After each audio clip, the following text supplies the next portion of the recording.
La rétention d'eau est un problème qui touche de plus en plus de personnes aujourd'hui. C'est pour ça que je voulais faire une vidéo sur le sujet. Vous avez été nombreux à me demander d'en faire une. Je m'exécute. La rétention d'eau, c'est quoi? C'est simplement le fait de retenir l'eau dans son corps.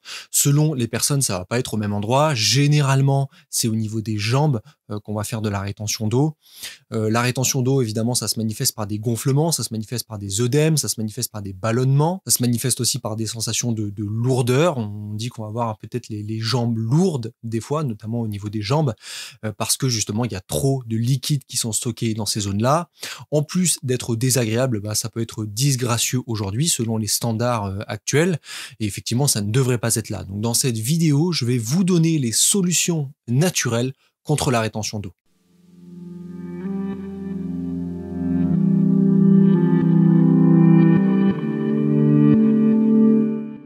Dans un premier temps, on va voir les causes alimentaires possibles de cette rétention d'eau. De manière générale, la cause principale qui est évoquée, c'est l'excès de sodium. L'équilibre de l'eau dans votre corps et des liquides dans votre corps est largement dépendante d'électrolytes. Donc ce sont des éléments chargés, des éléments électriquement chargés, des minéraux, notamment la balance sodium-potassium. Donc dans le corps, il y a un équilibre qui est permis au niveau des liquides grâce à cette balance entre le sodium et le potassium, et cette balance, elle doit être équilibrée. Quand vous avez une alimentation qui est trop riche en sodium, notamment à travers des aliments transformés, à travers un ajout de sel de table transformé aussi, celui par exemple des marques classiques qu'on peut trouver du sel blanc dans les grandes surfaces. Quand vous avez un excès de sodium, vous allez avoir une rétention des liquides dans le niveau extracellulaire, donc à l'extérieur des cellules, ce qui fait que vous allez avoir un gonflement des tissus. À l'inverse, si vous avez trop de potassium, vous allez avoir une rétention d'eau au niveau de intracellulaire à l'intérieur des cellules, parce que le potassium gère justement l'intérieur de la cellule et le sodium gère l'extérieur de la cellule, donc le milieu extracellulaire. Quand vous avez un bon équilibre, eh bien, il y a un bon échange entre le milieu intracellulaire, le milieu extracellulaire des liquides. Si jamais vous avez un déséquilibre, vous avez un mauvais équilibre de ces liquides, tout simplement, et vous avez de la rétention d'eau. Très très important aujourd'hui, dans notre modèle alimentaire très industrialisé, on a tendance à avoir un excès de sodium, et donc si jamais aujourd'hui vous ressalez vos plats avec du chlorure de sodium, donc du sel de table blanc classique, si jamais vous mangez des aliments relativement transformés, si jamais vous mangez régulièrement des chips, si jamais vous mangez des plats préparés qui contiennent beaucoup de sodium, de sel et donc de sodium, il y a des chances que vous ayez trop de sel. Donc il va falloir faire très attention à ça, réduire votre apport en ces aliments qui sont riches en sodium, ne pas ressaler vos plats, et en parallèle, pour rebalancer si jamais c'est nécessaire, consommer davantage d'aliments qui contiennent du potassium. Et donc ces aliments qui contiennent du potassium, vous avez par exemple la banane qui est très connue pour contenir du potassium, vous avez l'eau de coco, donc dans la noix de coco vous en retrouvez, vous avez l'avocat, vous avez les épinards, vous avez la patate douce. Regardez en ligne, il y a plein d'aliments qui contiennent du potassium. De manière générale, augmentez votre proportion de fruits et légumes dans votre alimentation, vous allez avoir une augmentation de votre apport en potassium. Autre chose aussi sur le plan de l'alimentation, c'est que un état inflammatoire, et ça c'est général, si jamais vous avez un état de stress chronique, on va en parler plus tard, c'est une inflammation, et donc l'inflammation a tendance à retenir l'eau via différents processus à l'intérieur de l'organisme. Donc si jamais vous avez un état inflammatoire qui est chronique pour X ou Y raison, et notamment, et là on va en parler au niveau de l'alimentation, si vous induisez un état inflammatoire via votre alimentation, parce que vous avez une alimentation qui est très transformée, qui est riche notamment en sucre raffiné, qui est riche en graisses qui ont subi un processus qui les ont transformées en graisses trans, les graisses végétales qui sont trop chauffées ou les graisses végétales qui sont hydrogénées vont devenir des graisses trans. Et donc ces graisses-là, elles vont avoir pour effet de générer un processus inflammatoire qui va retenir davantage l'eau au niveau de notre corps. Vous avez aussi les produits laitiers. Si vous en consommez beaucoup, ça peut provoquer un état inflammatoire, notamment via la caséine, qui est une protéine qu'ils contiennent, notamment les produits laitiers de vache qui en contiennent plus. Ça peut générer un état inflammatoire. On a pareil avec le gluten. Au niveau du côlon, on peut avoir une augmentation de l'état inflammatoire parce que le gluten est une protéine qui est pro-inflammatoire, qui va générer des inflammations. Le gluten, vous le retrouvez dans tous les produits qui contiennent du blé, de l'épeautre, du seigle, de l'orge notamment.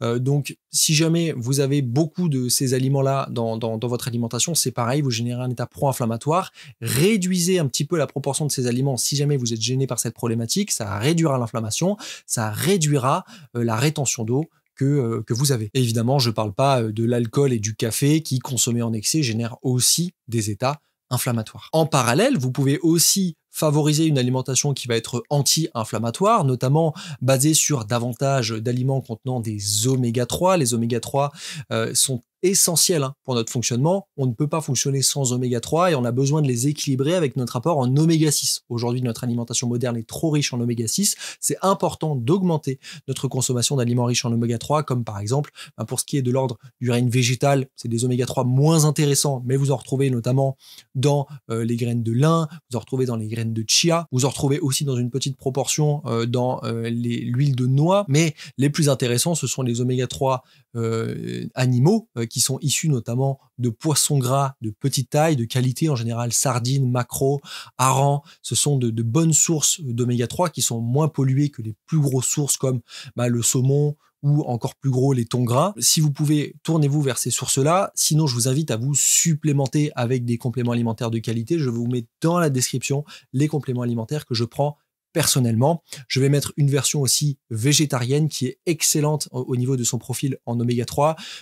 Comme ça, vous allez pouvoir aussi, végétalienne d'ailleurs, vous allez pouvoir en bénéficier si vous ne consommez pas de produits animaux. Ensuite, je vous invite aussi à intégrer évidemment des aliments qui vont être riches en antioxydants, qui vont éviter l'oxydation de votre organisme, la dégradation de votre organisme, notamment via l'attaque des radicaux libres, qui est un processus naturel, mais qui néanmoins doit être contré le plus possible, donc via l'apport d'antioxydants que vous retrouvez par exemple dans les baies, que vous retrouvez dans les fruits et légumes frais crus, notamment, parce qu'évidemment la cuisson va détruire pas mal d'antioxydants, mais vous en retrouvez aussi dans des rhizomes, comme le curcuma, le gingembre, on en parle beaucoup, curcuma, gingembre frais contiennent beaucoup d'antioxydants, très très intéressant. Et évidemment, on va essayer de consommer une alimentation qui va être de manière générale, vous le savez, je vous en parle tout le temps, brute, variée, de qualité, qui va permettre une alimentation en micronutriments de l'organisme tout en ayant la capacité de drainer les toxines, d'éliminer les toxines le plus possible.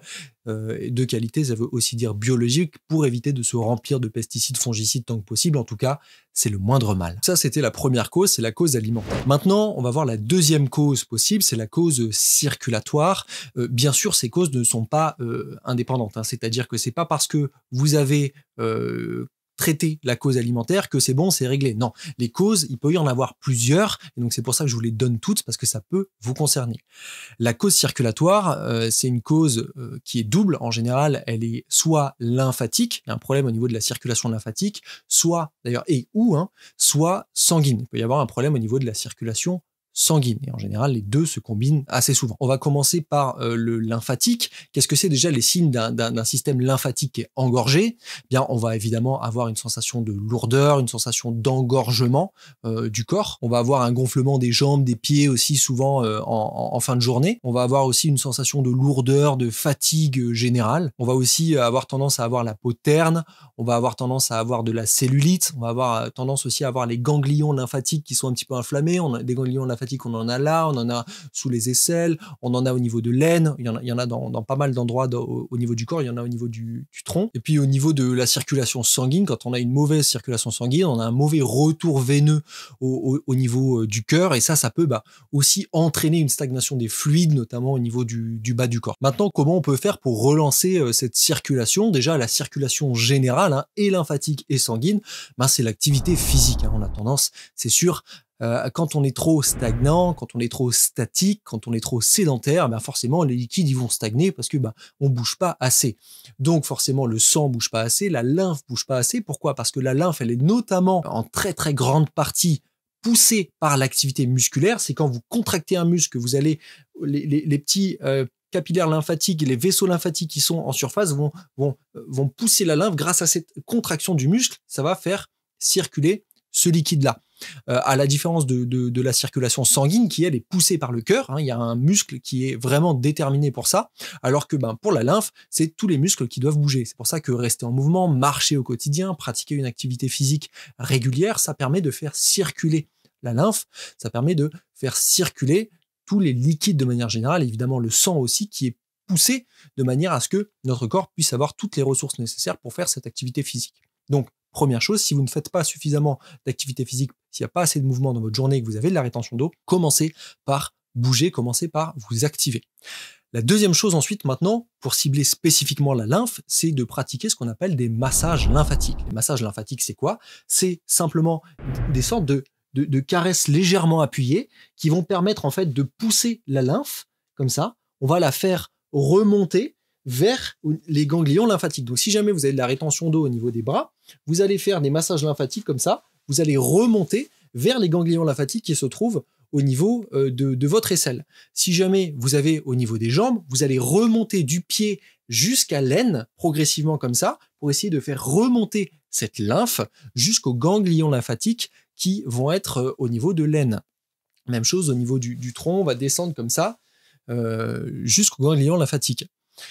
Ça doit être précédé, si possible, d'une petite activation des ganglions lymphatiques concernés, c'est-à-dire que vous allez appuyer doucement sur vos ganglions lymphatiques, vous allez les sentir de toute façon au niveau de l'aine, vous regardez sinon un schéma anatomique pour savoir les trouver, vous allez appuyer légèrement pour les activer, pour leur permettre d'avoir un bon drainage, et vous allez pousser la lymphe vers le haut. Évidemment, ça implique aussi d'avoir une bonne hygiène de vie de manière générale pour que votre foie puisse bien traiter les toxines aussi par la suite, parce que la lymphe au niveau des ganglions lymphatiques renvoie les toxines dans le sang dans le sang vont ensuite être drainées au niveau des différents émonctoires, et donc il faut avoir un système d'émonctoire qui fonctionne correctement, le foie, les reins, les intestins, les poumons, tous les éléments émonctoires, la peau, etc. Une bonne hygiène de vie, c'est important pour cette raison également. Pour ce qui est du massage lymphatique, faites comme ça, faites-le une fois tous les jours. Vous pouvez aussi faire un brossage à sec, c'est-à-dire que vous allez prendre une brosse sèche et vous allez faire un petit brossage comme ça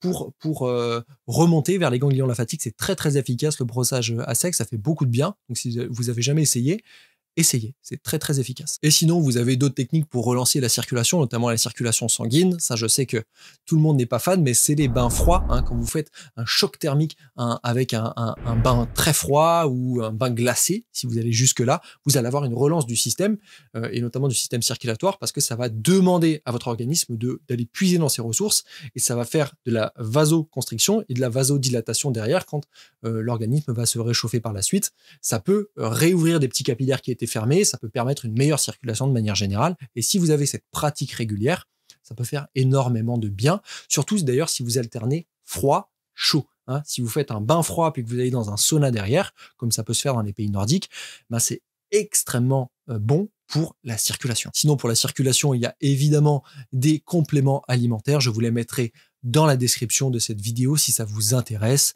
Il y a le marron d'Inde, il y a le ginkgo biloba, il y en a de nombreux qui peuvent être très pertinents pour activer la circulation sanguine et la circulation de manière générale. Ensuite, la cause numéro 3, et ça c'est plus difficile de le gérer, mais c'est la cause hormonale, notamment chez la femme. Chez la femme, on va avoir davantage de rétention d'eau un peu avant les règles, parce qu'on va avoir une baisse de la progestérone, une augmentation des oestrogènes, les oestrogènes qui ont tendance à favoriser la rétention d'eau, et donc à ces périodes-là, ça c'est naturel, c'est-à-dire que le corps fluctue, c'est pour ça qu'on va avoir un petit gonflement au niveau des seins, on va avoir un gonflement aussi de manière générale peut-être au niveau du ventre, hein, on a un peu plus de ballonnement quand on approche de ces règles-là. Ça, vous inquiétez pas, le corps fluctue et c'est tout à fait naturel, vous pouvez pas y faire grand-chose, il faut pas essayer de lutter contre ce processus naturel chez la femme. Pendant la ménopause, c'est aussi tout à fait normal, malheureusement, hein, on va dire, c'est parce qu'il y a une baisse forcément des hormones féminines, baisse de la progestérone, baisse des oestrogènes, et ça va entraîner aussi, hein, de par ce changement hormonal, une plus importante rétention d'eau. Mais il y a évidemment des solutions, hein, comme on en a parlé, l'activité physique, mais on a aussi des plantes qui vont aider à réguler ces hormones-là. Notamment, on a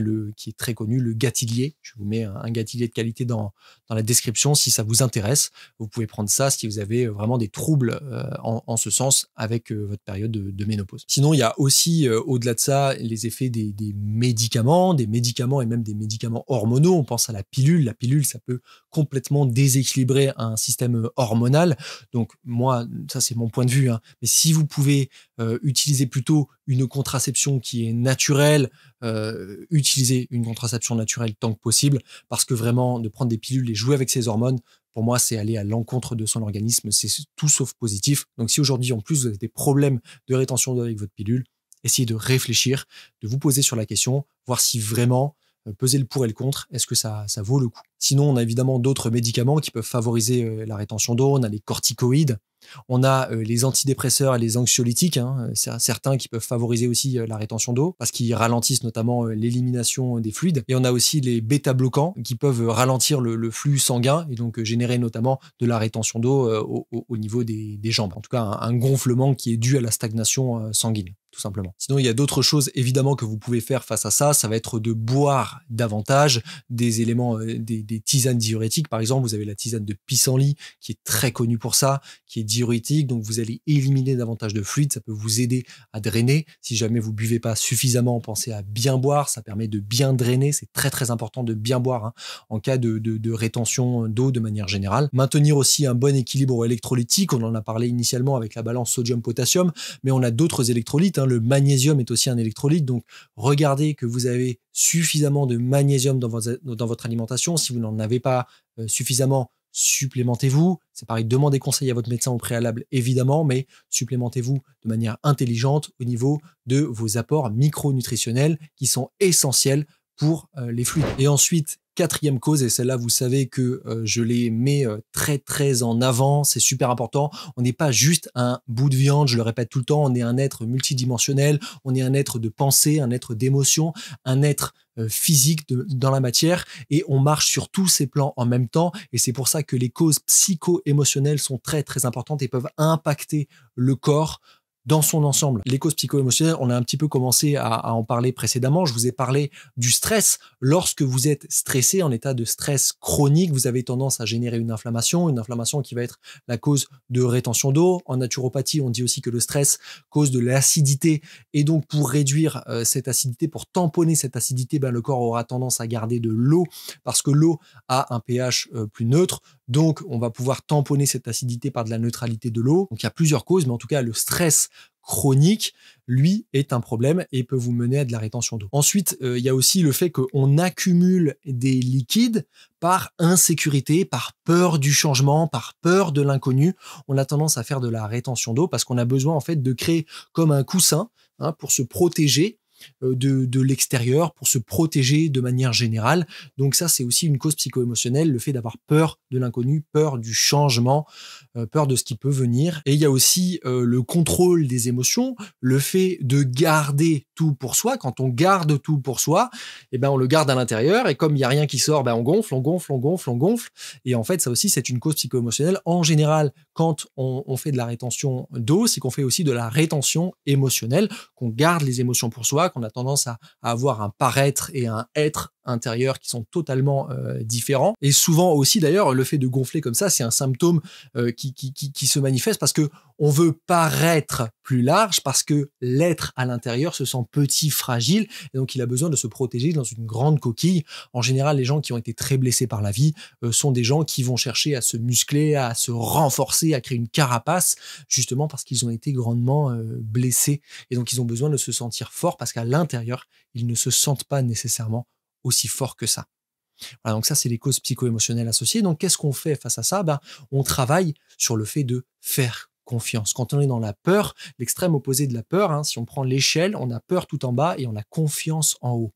Et donc, apprendre à faire confiance à la vie, apprendre à se faire confiance, ça permet de réduire ces gonflements-là. On peut apprendre d'ailleurs en ce sens à expérimenter, à dire bah tiens j'essaie et c'est pas grave de se tromper parce que souvent on pense que c'est grave, ah mais non si je fais une erreur, bah c'est pas grave de faire des erreurs, on en fait tous et c'est comme ça qu'on apprend. Il faut arriver à se mettre cette logique dans la tête, c'est une chose de le savoir parce qu'on le sait tous que c'est en apprenant en faisant des erreurs qu'on apprend. Pour autant, il y a des gens qui sont bloqués dans le fait de ne pas pouvoir essayer parce que se tromper c'est plus fort.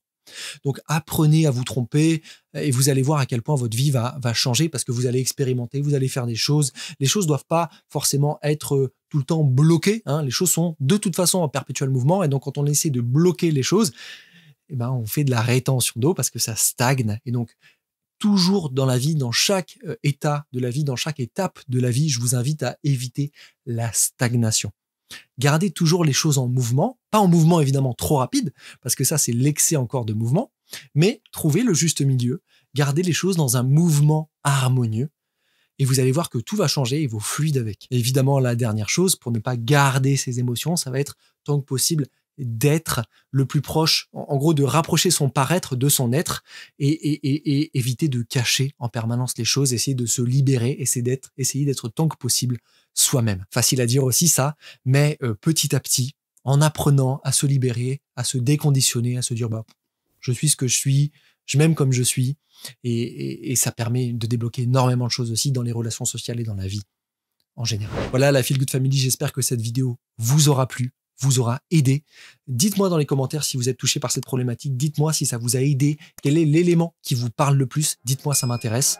Moi d'ici là je vous dis à la prochaine et surtout, prenez soin de vous.